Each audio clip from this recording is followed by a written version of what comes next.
గారు, 10 ఏళ్ల బట్టి ఎదురు చూస్తున్నాం మీరు పవన్ కళ్యాణ్ గారితో తీయాల్సిన సినిమా కోసం. అసలు యాక్చువల్గా ఇప్పుడు పవన్ కళ్యాణ్ గారు ఒప్పుకున్న సినిమాలు అన్నింటికన్నా ముందు సినిమా మీది మాకు తెలిసి. ఇది జనసేన ఆరంభంలో అనుకున్న సినిమా. అది ఎప్పుడు కనీసం కొంచెమైనా అప్డేట్ ఇవ్వగలరా దాని గురించి? అంటే ఇప్పుడు మన చేతిలో ఏం లేదు కదా సార్, మీకు తెలుసు కదా ఏం జరుగుతుందో.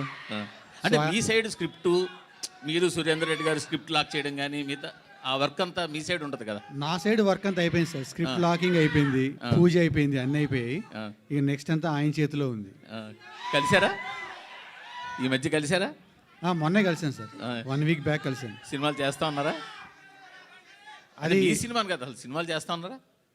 అంటే అది ఇప్పుడేం చెప్పలే నేను, బట్ ఆయన వీలు చూసుకొని చేయొచ్చు. విశ్వక్ సేన్ గారు సార్ ఇక్కడ విశ్వక్ సేన్ గారు సార్ అంటే ఫస్ట్ నుంచి చూస్తుంటే కథలతో పాటు మీ క్యారెక్టరైజేషన్ కూడా ఒక ఎంబోజ్ అవుతూ ఉంటుంది, క్యారెక్టరైజేషన్ డ్రివెన్ ఉంటుంది. ఈ మెకానిక్ రాకీలో మీ క్యారెక్టరైజేషన్లో ఆ యూనిక్నెస్ ఎలా మెయింటైన్ చేయబోతున్నారు, ఎలా ఉండబోతుంది?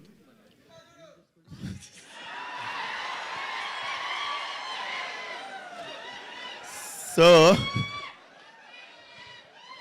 అరే మన బ్యాచ్లోనే ఉంటారు కదరా ఈ లాస్ట్ బెంచ్ ఉంటున్నారు. సో ఇది బేసిక్గా మీకు చెప్తా సార్.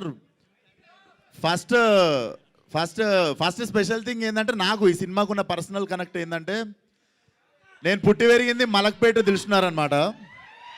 సో రాకీ వచ్చేసి ప్రాపర్ మలక్పేటలో ఒక కార్ గరాజ్ ఓనర్ కొడుకు ప్లస్ వాడు కూడా ఓనర్, ఆబ్వియస్లీ వాళ్ళు అయ్యేది garage. So it's a story about local car mechanic. So నాకు బాగా అర్తి టచ్ ఉంది అనిపించింది. సో డెఫినెట్లీ బాగా కనెక్ట్ అవుతాం మనం.